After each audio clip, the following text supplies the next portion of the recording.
That is a huge win for Arsenal. It may not be the most prettiest performance you will see in the Premier League this season, but it's a results business. And if you want to win a Premier League title, 3 points is all that matters. It's another win. It's another clean sheet.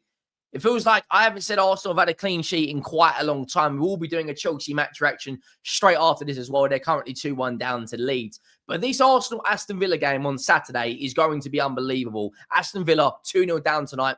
Bring it back against Brighton. I'm not going to lie to you guys. The depth that this team have got is an absolute joke.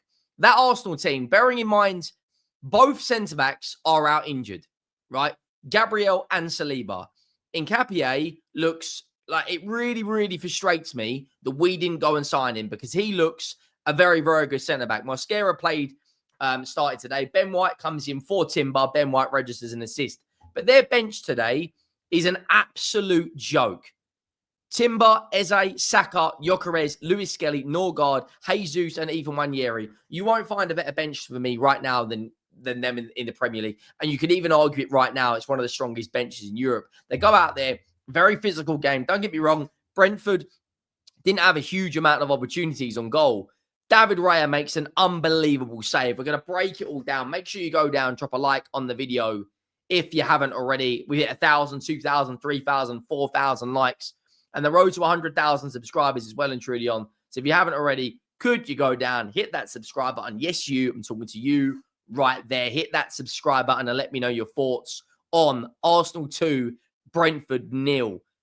A very, very, very physical game.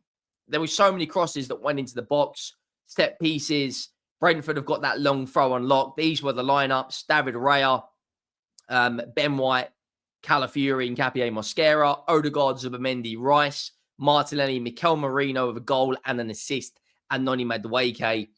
Up against Kelleher, Van der Berg, Ethan Pinnock, Ajer, Rico Henry, Jensen, Janelt, Yarmouk, Coyote, Ouattara, I think it's how it's pronounced, Ouattara, and Kevin Sade. I'm not going to lie. When I watched the opening 20 minutes of the game, as soon as they scored, that's the point I'm at watching whenever I watch an Arsenal game. I don't feel the same when I watch a Chelsea game. I don't feel the same when I watch a Liverpool game and how strong they are defensively. As soon as they score a goal, it's almost like, well, that's that done, isn't it? That's game over. Like, they are that strong defensively. It is obscene. Obscene. Against Spurs, Bayern Munich, and Chelsea, they only concede 3 goals. Like, put that into perspective. The week they've just had, off the back of drawing at Stamford Bridge, off the back of beating Bayern Munich, off the back of beating Spurs, to go out there today, all that mattered was collecting the 3 points. And Mikel Arteta even said in his press conference before, 3 points is the only thing that matters. And they're now on an 18-game unbeaten run, which isn't getting spoken about, nowhere near to the level that it should get spoken about, because that's nearly half a season you're unbeaten for. And in that time, they've played Bayern Munich, they've played Spurs, they've played Atletico Madrid, they've played Palace, they've played Sunderland, they've played Brighton, they've played Bayern Munich, they've played Chelsea, they've played Manchester City, they've played Newcastle United away. The setup in this Arsenal squad right now, like, you don't see this with many teams when you watch football, that the system and the performance levels of the players, it doesn't necessarily change depending on the personnel. Like, they're just equally as strong right now of playing Mosquera and Nketiah to they are playing Saliba and Gabriel on the number side of things. Now, obviously, Saliba and Gabriel are the better defensive pairing, but I think your third and fourth choice centre-backs in Nketiah and Mosquera are arguably, if you take out Gabriel and Saliba, those two would arguably be in the top 5 Premier League centre-backs, which sounds absolutely obscene considering they're your third and fourth choice defensive options at centre-back. David Raya, listen. We need to start having conversations now about the Alisson debate. Now, obviously, Alisson, at this moment in time, has had a better career. I've been an unbelievable world-class goalkeeper, won Premier Leagues, won Champions Leagues, been there, seen it, and done it. But David Raya right now, that save of the season. And that's David Raya. David Raya, his save catalogue, you could put 3 of those in save of the seasons. The ball goes into the box. It's 4 or 5 yards away. It's a bullet header. And it's cat-like reactions. His reactions almost remind me of prime David De Gea when he was at Man United. That performance David De Gea had, funny enough, had at the Emirates when Jose rocked up, his saves were just a joke. Like, I've said this before and I'll say it again. He can save a PDF on a calculator. It's obscene. The consistency in his goalkeeping, the ability to just have your concentration switched on. Bearing in mind, he only really had 1 save to make, and it was that. I don't remember Brentford getting another shot on target, but it's having the concentration level switched on for 90 minutes. Remember, the previous goalkeeper, Ramsdale, didn't have his concentration level switched on, and that's one of the reasons that cost him that number 1 position at Arsenal. Now, fair enough, Ramsdale's doing all right at Newcastle now, but the levels in David Raya right now, I believe he has all the ability to go and be the world's best. He's 30 years of age. Like, you've probably got 3-4 years of him at this top level, at the level he is now. And if he adds a couple of league titles to his trophy cabinet, if he adds a Champions League to his trophy cabinet, he'll be up there, because like that save is absolutely stupidly good. They've only conceded 8 goals all season. I don't think people understand the levels we're talking about. 8 flipping goals. Like, it is madness. Bearing in mind I think they've actually played 21 games. Yeah, I think they've played 21. They played 14 in the league. They've played, is it 5 in the Champions League? I think 5 in the Champions League, 14 in the league. That's 9, 2 in the League Cup. 21 games and they've conceded 8 goals. Like, the levels are stupendously high. The actual goal comes from Merino, and it's Ben White who comes in. A lot of people saying he deserves minutes. And do you know what? Today, I thought he was very, very good. Bearing in mind, they have got, like most people would say, Reece James and Timber are the best right backs in the league right now. And you can completely justify that. But Ben White as a backup is just so good, man. That cross into the box for the first goal. And Mikel Merino has been unbelievable for Arsenal. Like, the levels he's got this season in terms of output for Arsenal. Bearing in mind, this guy is a central midfielder playing up front. And he gets another goal and another assist today, which makes it, I think, 4 goals and 3 assists.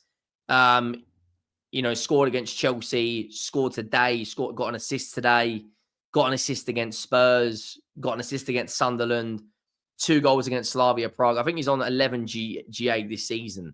Noni Madueke, I thought was really good first half.